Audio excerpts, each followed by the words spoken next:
This video will discuss how to fill out the new merchant profile for SiteLink Merchant Services form. This form provides Storable the most accurate information for your new location.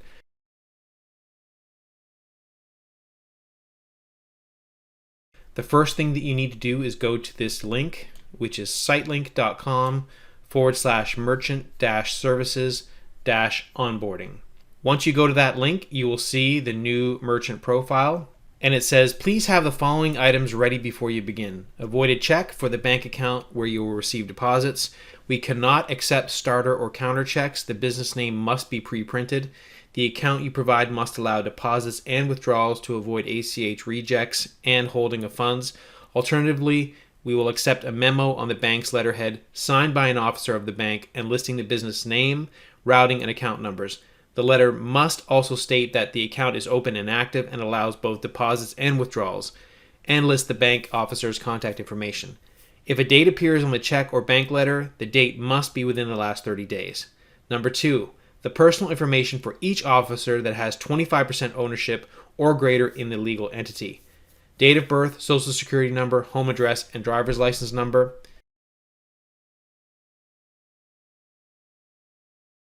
By signing below, you consent for us to collect personal information for all signers/beneficial owners. So you'll sign using your mouse,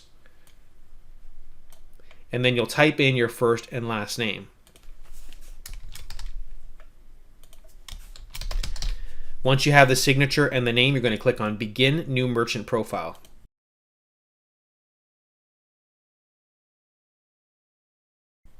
Once you do that, it brings you to a new screen that says Business Information. Anytime that you see a red asterisk, that means that the field is required. So when you click on this field, it says below, this field is required. The first one is business name. This is the name on the actual storefront, not the legal name. So type that in. Once you've typed in the name, click on the next field, physical business DBA address. No P.O. box. This is required. This is where the storage units are. That cannot be your home address. So you're going to put in your physical business address. Once you've filled in the address, click on site phone number. This is required.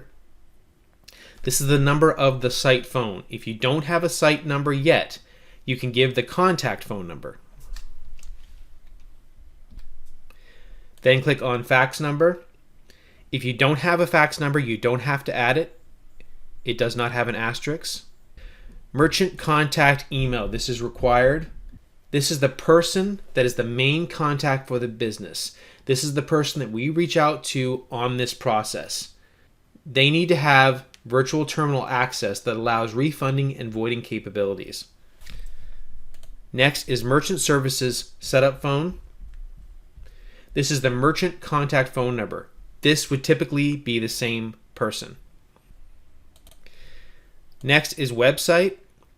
Website is not starred, but if you think you're going to take payments online, we need that URL.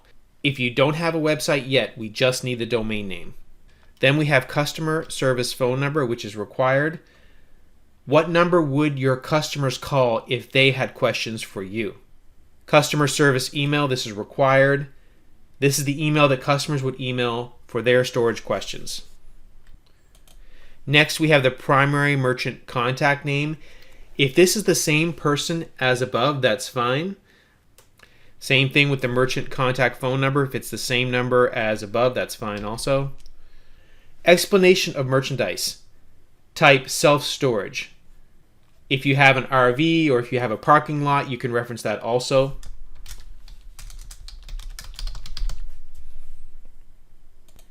This is not relating to physical merchandise. If you are self-storage as your primary business, put self-storage. Business tax reporting name. This is the business name that you file taxes under. Federal tax ID. This is your EIN number or your social security number. And then you would choose below under tax ID type, EIN or social security number.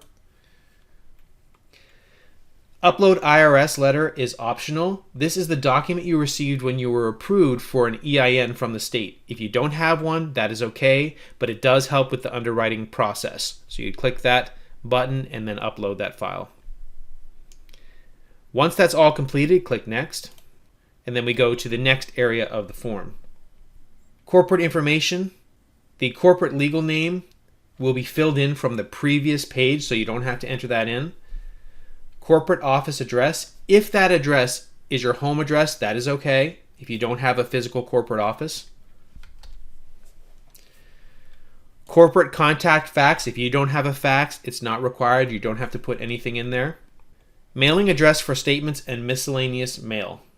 This would be your doing business as address or your corporate address. Choose which one it is. Date when legal entity formed. This is the date on the IRS letter or date when you formed the business. You could either type in the date or choose the date from the calendar. Date credit card processing needed by. When do you need merchant services created? This is the day you want to start taking credit card payments. Business type, choose from the drop-down. You can abbreviate that if you want. Then we have United States as the country. Click Next. We go to the next area of the form.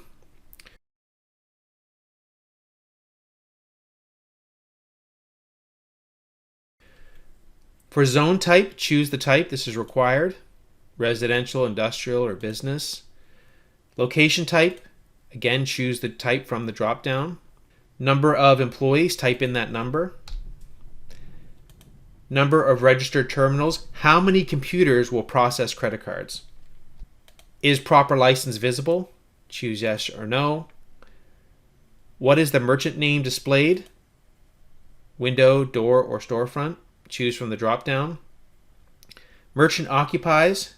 Normally you would choose ground floor, but you do have the option to choose another. Number of floors, if you have one, which would be typical, then type in 1.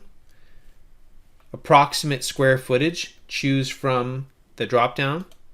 Are customers required to leave a deposit? Yes or no? If no, move on. If yes, then enter a percentage. Return policy, choose from the drop-down.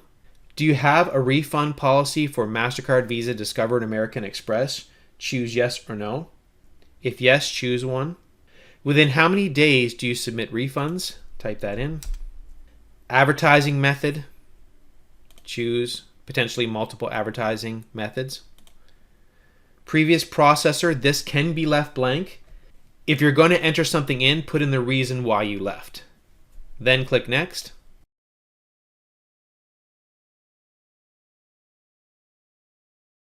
It says any individual who has 25% ownership or more in the legal entity must be listed on this profile. All below fields are required. For more information about when we require these details, please see this link regarding the FIN/CEN customer due diligence requirements for financial institutions. So you certainly can click on that link to read more on that. The next area is merchant account signer. This means the owner of the company. If you are not the owner of the company, though, you can fill it out with their information. The owner is still responsible for signing. Percentage of ownership. What is their title? The below address will not be used for mailing purposes. Please put the officer's address of residence. This is for KYC, know your customer reasons. So this is the home address of the owner. Home phone number. This can be a cell phone. Email. This has to be the owner's email. Social security number. This is required. Date of birth. Driver's license number. This is required. Issuing state. Are there any other owner/officers who have 25% ownership or greater? If yes, then you fill out the same information that you filled out before, but for this new person, the new person's information. If no, then click no. Click Next.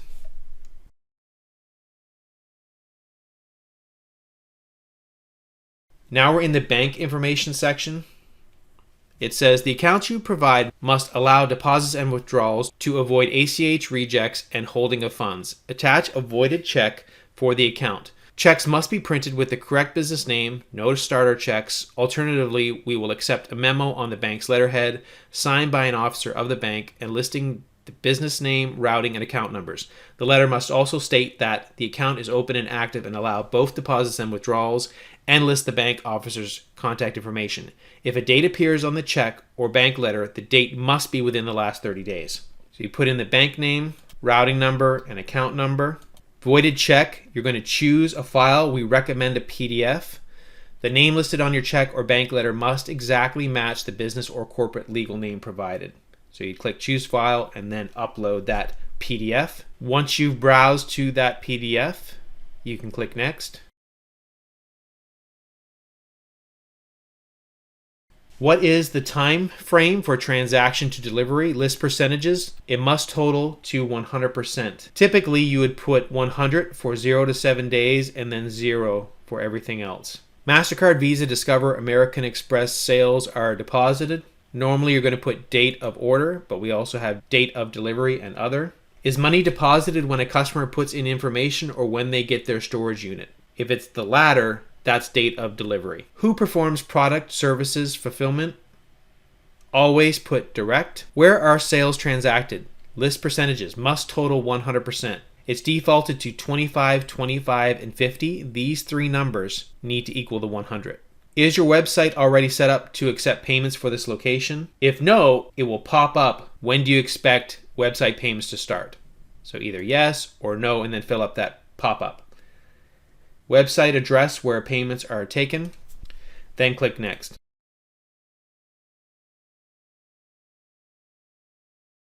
If you have never processed credit cards, estimate these values. Total yearly sales, average yearly MasterCard Visa volume, average yearly Discover volume. Even if you don't use Discover, you need to put in a value, and the minimum is 1,000. So if you have not used Discover yet, make sure you put 1,000 minimum. Average yearly American Express volume, again, 1,000 minimum. Average single transaction amount for MasterCard, Visa, Discover. Price of your average 10 by 10 per month. This can range between 50 to 250. So we're going to put 150 here.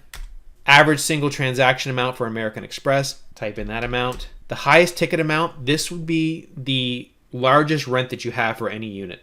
Seasonal, put no. If yes, put in your high volume months. Miscellaneous documents. Normally we wouldn't need anything from you, but if you feel there's something you need to have in another document, absolutely choose that file. Click that you have read the privacy policy. Then you will click Submit New Merchant Profile. Once it is submitted, we are notified. If we have any questions, we will notify you. Once submitted, we start the underwriting process. Typically, we will get back to you within 1 business day. If you have questions, reach out to the email merchantboarding@sitelink.com. Again, that email is merchantboarding@sitelink.com. Once you click the submit button, it'll say thank you, your submission has been received.